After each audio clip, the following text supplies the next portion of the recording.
ચાલો બહુ મોસ્ટ ટાઈમથી મેથડ સ્ટાર્ટ કરવા જાય. Find inverse of a matrix, જે તમને પૂછાવાનું છે 4 માર્ક્સની અંદર. દર વખતે જીટીયુમાં આ ક્વેશ્ચન હોય. ચાલો શું લખ્યું? ફાઇન્ડ એ ઇનવર્સ. કોઈ પણ મેટ્રિક્સ છે એનું ઇનવર્સ ફાઇન્ડ કરવું છે. હવે એટલે કે એનો મતલબ શું? હાલો બધું લખજો, પછી હવે મૂકી દો, બંધ જ કરી દો નોટબુક. બહુ લેન્ધી ક્વેશ્ચન કરવા જાય. આજનો ટાર્ગેટ આપણો ખાલી 2 જ ક્વેશ્ચન છે. ખાલી 2 જ ક્વેશ્ચન કરવાના છે આજે. એક ક્વેશ્ચન હું કરું છું, એક તમે ગણ દો અને યાદ હશે સેમ 1. ત્રીજો ક્વેશ્ચન વ્યવહારે હોમવર્કમાં ગણ દો, બસ પૂરું. બહુ લેન્ધી ક્વેશ્ચન છે અને સૌથી સહેલા ક્વેશ્ચનથી ચાલુ કરું છું. બહુ મોટી મેથડ છે, ઇઝી, ખાલી લેન્ધી છે, બાકી છે ઇઝી. સેમ 1 આવડતું હશે તો તરત આવડી જાય. જોજો શું કામે. કેમ કે તમને પૂછ્યું ફાઇન્ડ એ ઇનવર્સ. કોઈ પણ મેટ્રિક્સ આપ્યો એનો ઇનવર્સ. એનો મતલબ શું કે તમને હું કહું છું વેલ્યુ છે 2, તો 2 નું ઇનવર્સ શું થાય? 1/2. તો આન્સર આવી ગયો. મેટ્રિક્સમાં એવું ના હોય કે અંદરની જે વેલ્યુ છે એ બધી ઊંધી કરી નાખવાનું. એટલે મૂકી દે લખવાનું, મૂકી દે, તું ધ્યાનમાં છે, બંધ કરી દે પેલા ત્યાં. આમાં જુઓ હવે આ મેથડને આગળની એકે મેથડ આરે કાંઈ લેવા દેવા નથી. મેં ભલે મેથડ 3 લખી, મેથડ 1 ના આવડતી હોય, 2 ના આવડતી હોય, તો અહીંથી ડાયરેક્ટ મંડો શીખવા. સેમ 1 નું ડિટર્મિનન્ટ આવડતું હશે ખાલી, તો બધું આવડી ગયું, જોતા જવાનું. હાલો હું એક સ્ટેપ કહેતો જાઉં, બહુ ધીમે ધીમે, હાવ શાંતિથી, એટલે ખરેખર એકવારમાં જ આવડી જવું જોઈએ. સ્ટેપ નંબર 1 હું લખું છું ફાઇન્ડ મોડ એ નથી, આ ડિટર્મિનન્ટ ઓફ એ છે. એનું ડિટર્મિનન્ટ ફાઇન્ડ કરો. દેખાય છે મોડ, મોડ એટલે માનાંક. સેમ 1 નું ડિટર્મિનન્ટ છે મેટ્રિક્સ, પણ ફાઇન્ડ કરો ડિટર્મિનન્ટ. તો આ મેટ્રિક્સનું ડિટર્મિનન્ટ એ આવડતું જ હશે 3x3. આ ચેપ્ટર સ્ટાર્ટ થયું ત્યારે જ મેં શીખવાડ્યું. હાલો પાછું શીખવાડી દઉં, યાદ કરાવું. ચાલો પાછું એક સ્ટેપો શીખવાડું. હાલો ડિટર્મિનન્ટ 3x3 શું મેથડ હતી? Plus minus plus, alternate sign આવે ડિટર્મિનન્ટ સોલ્વ કરવા માટે. હાલો પાછું જૂનું જાણીતું આપણું ફોર્મેટ, પ્લસ માઇનસ પ્લસ, એની સાથે બ્રેકેટ માઇનસ બ્રેકેટ. હાલો એ જમાનો પાછો આવી ગયો. એ તો મેં તમને ગયા સેમમાં જ કીધું કે જેટલું આગળનું સેમ આવડતું હશે એટલો સેમ 2માં ફાયદો થાય, અને 1-2 જેટલું આવડતું હશે એટલો ફાયદો સેમ 3માં થાય. બધા કનેક્ટિંગ સબ્જેક્ટ છે. હાલો ફરીથી પ્લસ માઇનસ પ્લસ. તો પેલું ટર્મ શું છે? રો એક્સપાન્શનમાં 3 1 2, એટલે અહીંયા પ્લેસ કરશી 3 1 2. હાલો 3 સાથે મલ્ટિપ્લિકેશનમાં શું આવે ગુણાકારમાં? તો 3 ની રો ને કોલમ ઢાંકી દો, હાઈડ કરી દો. હાલો 3 ની રો ઢાંકી દો અને 3 ની કોલમ ઢાંકી દો. -3 -1 2 1 નું ક્રોસ મલ્ટિપ્લિકેશન, ચોકડી ગુણાકાર. નું ક્રોસ, પણ પેલા આ બે -3 × 1 -3. જો બધું પ્લસ માઇનસ બધું કરેલું પડ્યું છે, તમે ખાલી ફિલ ઇન ધી બ્લેન્ક્સ, ખાલી જગ્યા પૂરું. પછી 2 × -1 -2. આ 1 આરે મલ્ટીપ્લાયમાં શું આવે? 1 ની રો ને કોલમ ઢાંકી દીધી, 2 અને -1 ગુણાકાર. આ 2 આરે મલ્ટીપ્લાયમાં શું આવશે? ચાલો હાલો આ બેનું મલ્ટીપ્લિકેશન 4 અને -3. ડાયરેક્ટ નથી લખવું, રેવા દી, હાલો રિસ્ક જ નથી જોતો. 3 એમ નો કરો આ બે, -3 -2. અહીંયા પ્લસ થઈ ગયું માઇનસમાં, એટલે -3 + 2. પછી -1 એમ નો, 2 -1 3 +2 as it is, 4 -3 7. તો ટોટલ થયા નહીં, આ જે આન્સર આવ્યું એના બ્રેકેટમાં જ રાખો.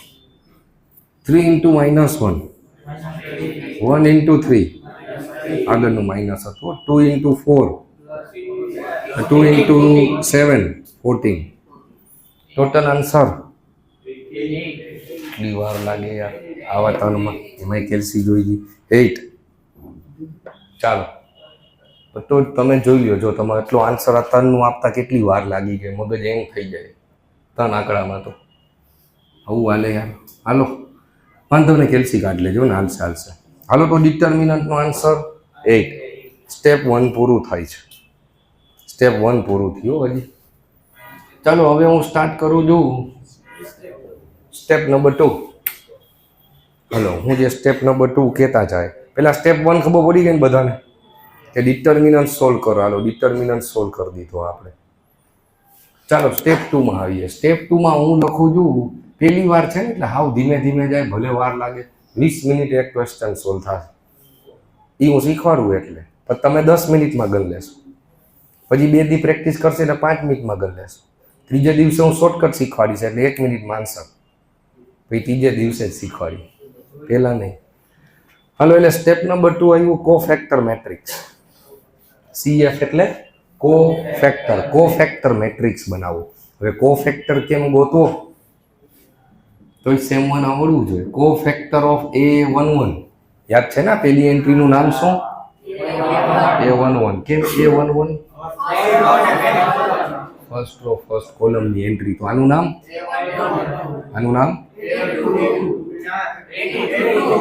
A22.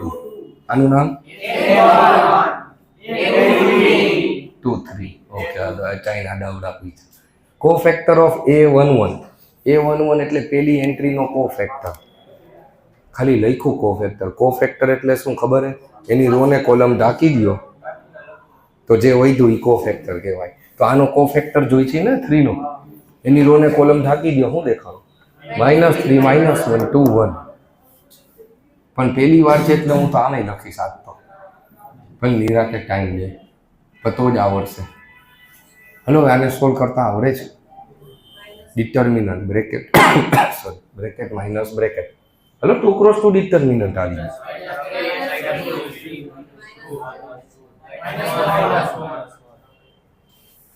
પછી હું લખું છું કોફેક્ટર ઓફ A12. એટલે આનો કોફેક્ટર. તો એની રો ને કોલમ ઢાંકી દો, શું હોય? 2 -1 1 1. તમે અત્યારે આવી રીતે જ લખજો, કોઈ ડાયરેક્ટ આવું ઉતાવળ ના કરતા. ચાલો બ્રેકેટ માઇનસ બ્રેકેટ 2 અને -1 તો આન્સર 3. અમુક સમજદાર લોકો વાં જોવા માંડ્યા, જે હાઈ જાય પણ તો અહીંથી કોઈ દી ના લખાય. ભૂલથી ઉતાવળે કોક વાર આ લખાઈ જાય, આ મલ્ટીપ્લાય થયેલા લખાઈ જાય. આપણા આન્સર આ જ હતા એટલે એવું કંઈ ના કરતા. હાલો હજી કોફેક્ટર ઓફ A13. આનો કોફેક્ટર ઢાંકી દો. 2 ની રો 2 -3 1 2. બહુ હોશિયારો. હાલો અહીંયા 4 માઇનસ કરીને -3 તો આન્સર. હવે ખબર પડી કે કોફેક્ટર મેટ્રિક્સ કોને કહેવાય. ઓકે પણ રાજી ના થાવ, હજી તો પેલી રો પૂરી ગઈ. 9 ના કોફેક્ટર ગોતવાના. હાલો 3 જ કર્યા હજી. Cofactor of A21, cofactor of A22 and cofactor of A23.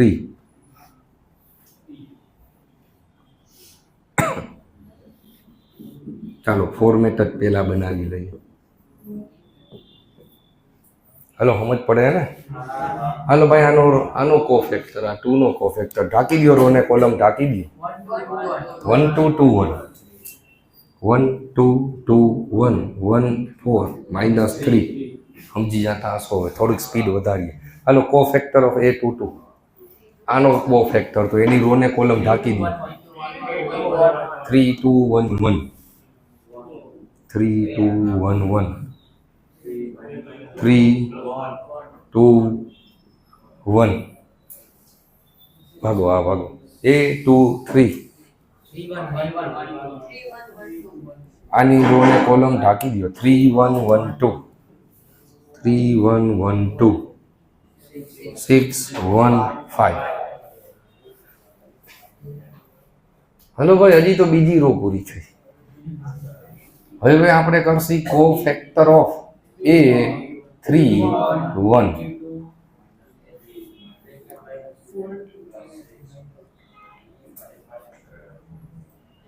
Hello, cofactor of A32, cofactor of A33. આપણું ફોર્મેટ પહેલા બતાવી દે એટલે મિસ્ટેક ના થાય. Bracket minus bracket. હાલો મંડો બોલવા. કોફેક્ટર ઓફ A31 એટલે આની મારી આ 1 ની રો ને કોલમ રાખી 1 2 -3 -1. ઉભારે જો એકવાર ચેક કરી લઈ પાછું. 1 2 -3 -1 બરોબર. ચાલો હાલો મલ્ટીપ્લિકેશન. તો લાસ્ટ આન્સર સાચો છે. હાલો A32 આ 2 ની રો ને કોલમ ઢાંકો 3 2 2 -1.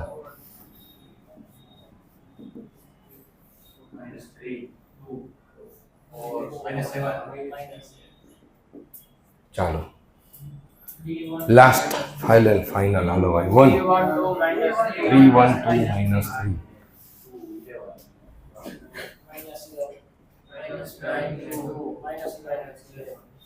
હવે જે બન્યો એને કહેવાય કોફેક્ટર મેટ્રિક્સ. એટલે કે આપણે જે એન્ટ્રી ગણતા ગયા રોમાં ગણતા ગયા ને એ લખી નાખો. ક્યાં ક્યાં આન્સર આવ્યો હાલો કહેતા જાઓ. -1 3. તો જો ભૂલથી ઉતાવળ આવી થાય છે -1 3 -3 લખાઈ જાય વચ્ચે ભૂલાઈ જાય. એટલે હરખું સ્ટેપ બાય સ્ટેપ વ્યવસ્થિત લખજો. -1 3 7 -3 1 5 5 7. કોફેક્ટર મેટ્રિક્સ પહેલું સ્ટેપ ડિટર્મિનન્ટ, બીજું સ્ટેપ કોફેક્ટર મેટ્રિક્સ. કાંઈ નવું ન થયું, સેમ 1 જ આવ્યું. અહીંયા 3 × 3 આવ્યું, અહીંયા બધાય 2 × 2 આવ્યા. આવડી ગયું સ્ટેપ 2.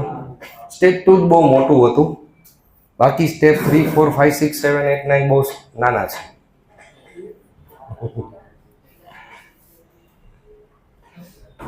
નહીં મૂંઝાઈ ગયા ખાલી ખોટા. હાલો હવે સ્ટેપ નંબરમાં એટલે જ કીધું બે જ સમાન સમજી વિચારીને બોલો. ચાલો ભાઈ સ્ટેપ નંબર 3. સ્ટેપ નંબર 3 આવે છે ટ્રાન્સપોઝ ઓફ અ મેટ્રિક્સ.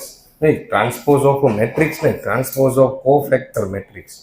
અહીંયા જે કોફેક્ટર પહોંચ્યા આપણી જ બુક તમારે અહીંયા કરાવી લાગે કેમ કે મારા સ્ટેપે આ જ સ્ટેપથી જતા હોય તો ટ્રાન્સપોઝ ઓફ કોફેક્ટર મેટ્રિક્સ અહીંયા જે આવ્યું એનું ટ્રાન્સપોઝ કરી નાખો. હવે ટ્રાન્સપોઝ શું છે એ આવડે 2 દિવસથી એટલે તેના ક્વેશ્ચન કરતા હતા.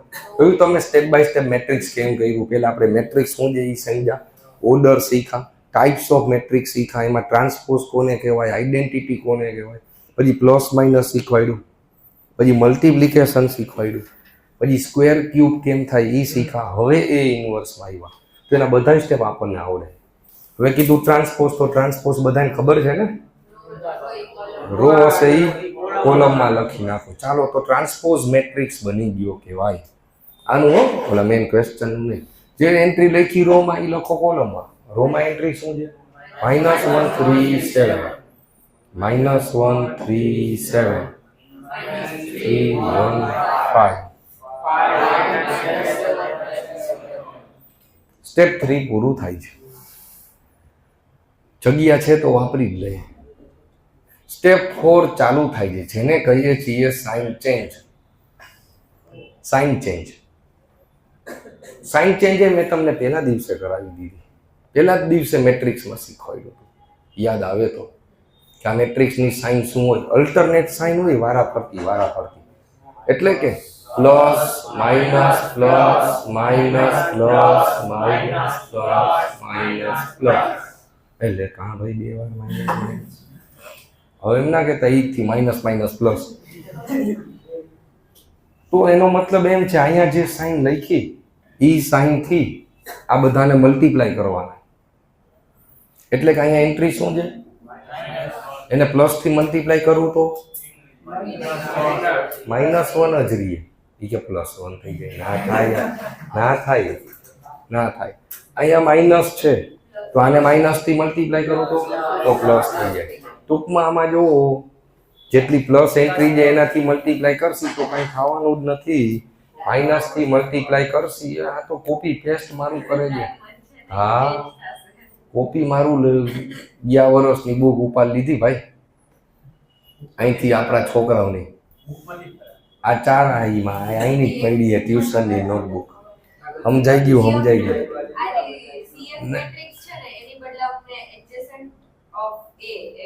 એડજોઇન્ટ કહેવાય.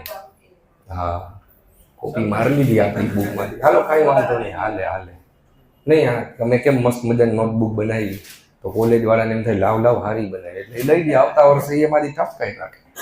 હલો ભાઈ આ 4ની સાઈન ચેન્જ થાય છે. આ 4ની સાઈન ચેન્જ થાય. જોયું ને 4માં જ માઇનસ છે. મેં આમે બનાવ્યું. હાલો આ 4ની સાઈન ચેન્જ થશે. કોવેલન્ટ બોન્ડ હારું યાદ છે. આ યાદ રાખજે હજી. કોવેલન્ટ બોન્ડ સાઈન ચેન્જ કેમેસ્ટ્રીમાં પાછું આવશે. તો પછી કીધું તો ઇલેક્ટ્રોનિક્સ ને કોઈ આયોનિક બોન્ડ કોવેલન્ટ બોન્ડ બધું આવશે. મીઠો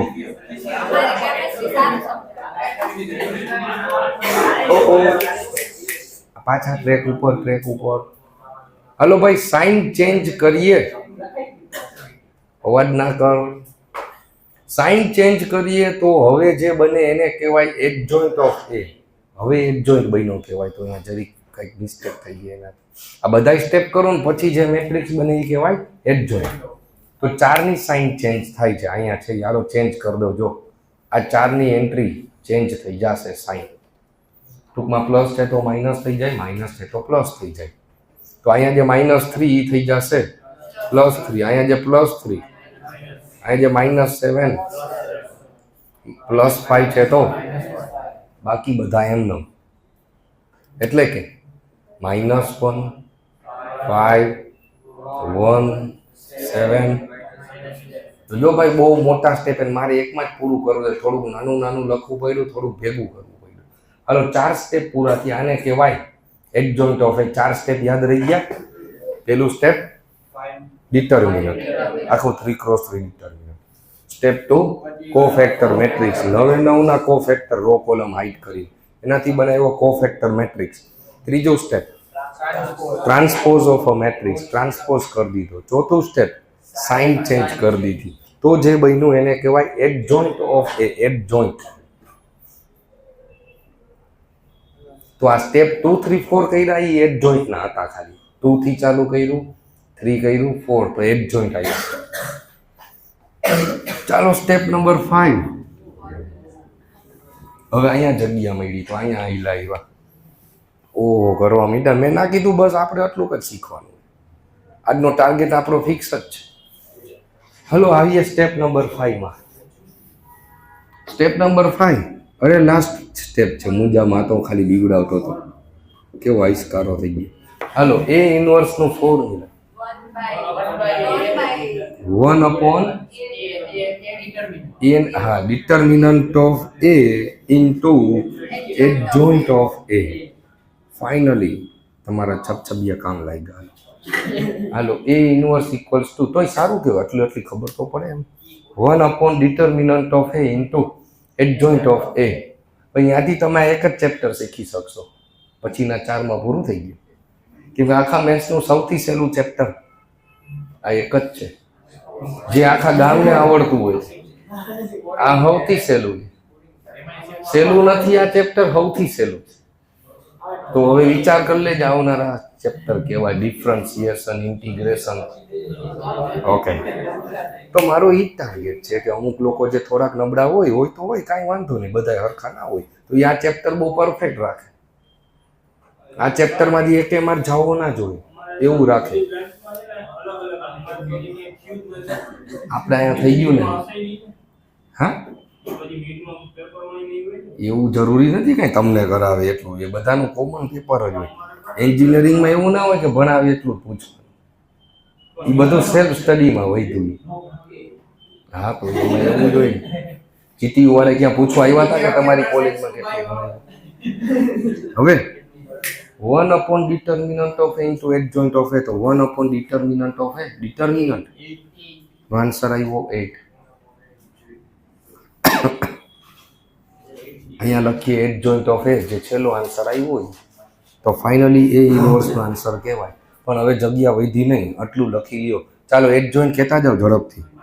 -1